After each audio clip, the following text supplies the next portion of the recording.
Nigeria and China has had strong diplomatic ties since 1971. How has this relationship influenced Nigeria's economy over the years? Well, thank you. To be precise, this relationship, like you pointed out, is a long-standing one. Reflected the common understanding by the two sides to deepen cooperation since 1971. What is very significant about the establishment of diplomatic relations between Nigeria and China is that it came just at the point China turned to the United Nations, and Nigeria also joined other African countries in recognizing the return of China at the United Nations. It was actually the same year, February 11th, 1971, formal diplomatic election, and in October the same year, China returned to the UN as a permanent member of the Security Council with also Nigerian support. So cooperation has been stable, it's been steady. General Gowon was the first head of state to visit China in 1974. China and Nigeria maintained cordial relations, but at the turn of the century, it took a different turn. The relation became stronger, more pronounced, much more forthright. In the Nigerian era of military rule, when Nigeria was isolated by the West, Nigeria pushed further engagement with China. But more importantly, at the turn of the century, Nigeria and China became quite close. Two Chinese leaders paid state visit to Nigeria in those early years to President Obasanjo. You have Chinese President Hu Jintao, he was here. You also have President Jiang Zemin, he was here. And almost all Nigerian leaders have paid reciprocal visit to China, since the return of civil rule. The cooperation had become very consequential in terms of concrete deliverables that is accrued to it, like, revitalization of Nigerian ports, revitalization of the railways, construction of special export processing zone, special industrial zone. You have one in Lagos, you have one in Abeokuta, you have one in Calabar. I have Chinese companies actively participating in Nigerian reindustrialization. It is a work in progress. It's not finished. It's not an El Dorado. Sometimes there have been challenges across the board. We've seen issues of illegal mining, some few issues here and there.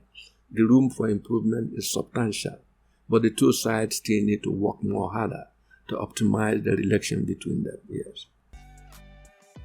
Has there been positive change, improvement in Nigerian financial status as a result of increased infrastructure in Nigeria by the Chinese? Okay. Finance is only one aspect of growing your national aggregate. There has been, like I said, a whole range of economic activities, like the Chinese supported the construction of Nigerian biggest seaport, the Lekki Deep Seaport. Is our first ever deep seaport, which has turned Nigeria into a hub. That hub is supposed to generate a revenue of almost $400 billion with consequences for job creation, creating value chain, and all that. It turned Nigeria into a hub. Nigeria became a major maritime hub in West Africa, lowering the cost of doing business and also lowering the time. These are very essential. So I think China, in Nigerian-China cooperation, is improving the business, cutting time and cutting cost. And when these two things happen, businesses grow.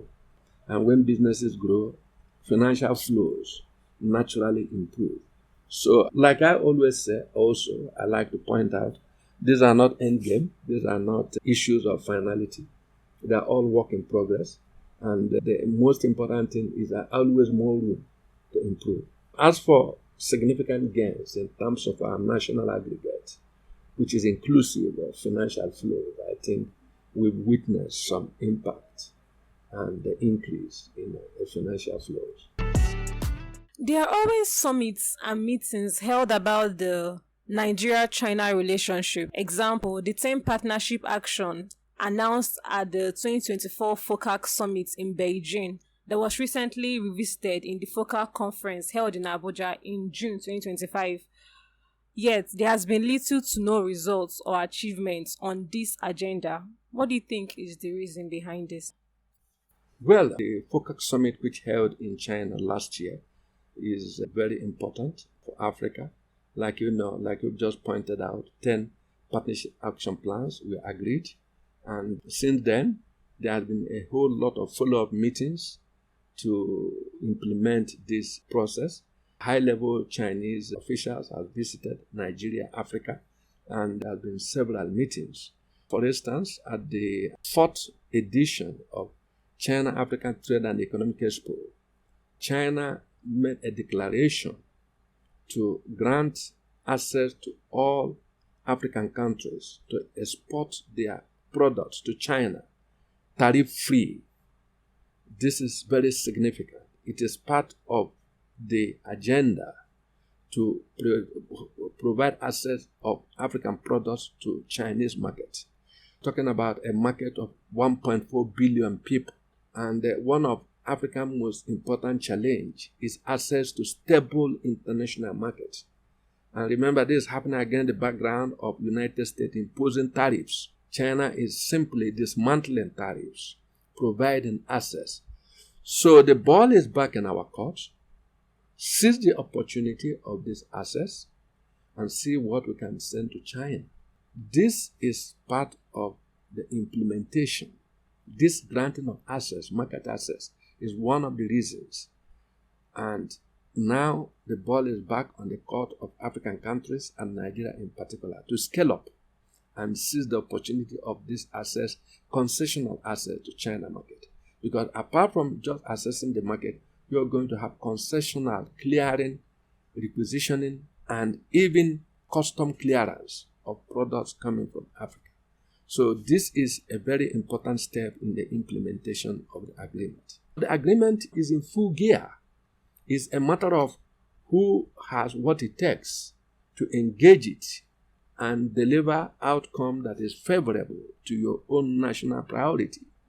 So as it is now, some of the key issues is in full gear.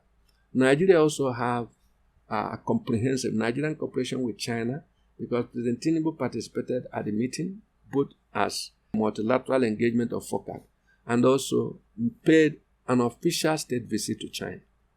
And Nigeria upgraded her cooperation with China from strategic partner to comprehensive strategic partnership, which means under this partnership, anything is possible.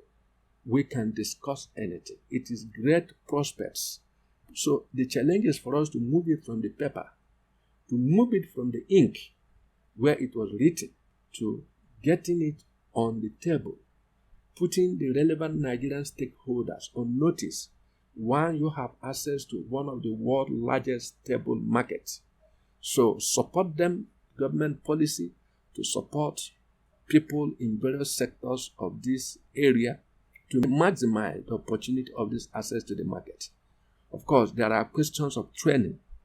China has been doing that. Recently, a group of Nigerian custom officers were in China to have exchange with their partners to improve their capacity. So, vigorous exchanges. Because one important thing that China has a reputation for is it says what it means and means what it says. There is virtually no room for ambiguity. I am not being excessively pro-China, but I am stating the fact the way it is. There has been increased traffic of mutual exchanges, cultural, capacity training, scholarship for students. So a lot is going on. Mutual learning, engaging the two sides in understanding each other better. In fact, that was the first point in that 10-point action plans to increase mutual learning. China promised to activate measures to increase the traffic, the flow of ideas across the two sides. There have been series of trainings by young people, journalists, young scholars to visit China, have exchanges with their counterparts. So these are all part and parcel. Truly, a lot has been going on since that meeting last September. It's not on paper. It's been moved from the ink on which it is written to the arena of genuine engagement. But like I always say, it is those who are better positioned, countries who have credible institutional responses to some of these opportunities can actually maximize their outcomes. So it is on the table, and it did not sit dormant. It is active. A whole range of Chinese companies have been knocking at the doors, making inquiries for investment. It is up to us to create the enabling investment climate. Like investors are not missionaries. Whether they're Chinese or whether they're Europeans or whether they're Americans, they look to where they will make money. So you must create the condition for them to make money. You must improve the macroeconomic environment, improve the security environment, and give reason for people to put their money down here. So I think, in reality, the outcome of the FOCAC meeting last September is up and running.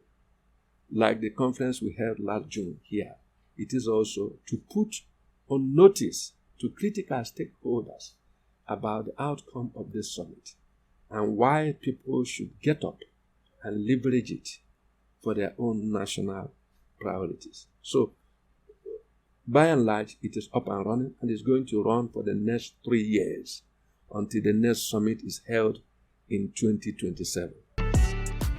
With the current status of Nigerian-China relationship, what is the prospective vision of Nigerian future with China in 10 to 20 years?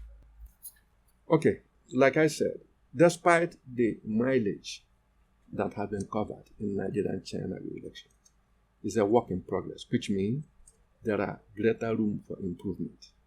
Our trade relation is robust, over 22 billion last year.